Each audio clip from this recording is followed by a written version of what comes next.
Okay, alright mga best, birthday ni Baby Isha ang anak ni Bunso at ni Essel. Matutumba na naman ang 10 pato ng kanyang lolo. Bago tayo dadako sa kainan, hindi mawawala si Rosing, si Inang, si Lola at si Amang. Lalong-lalo nang hindi mawawala si Baby Zia at si Katuro ang pambansang magpapato at si Pare Katupo.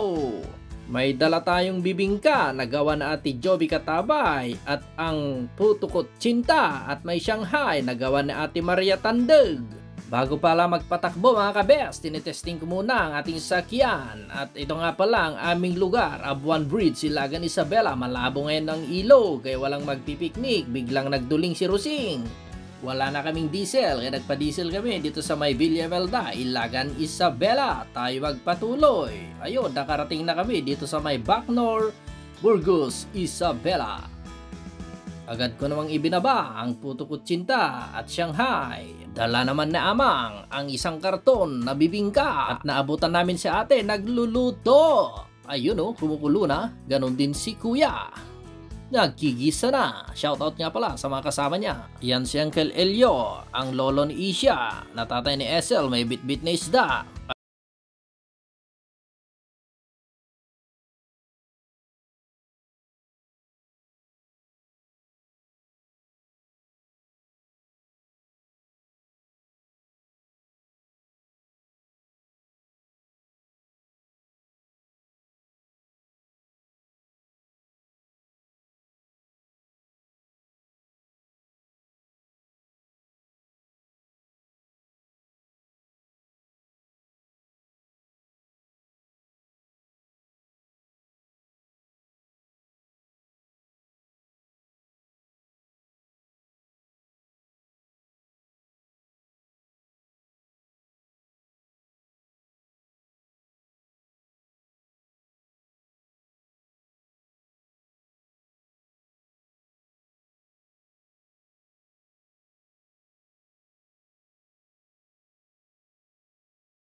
Mamahal na pastora.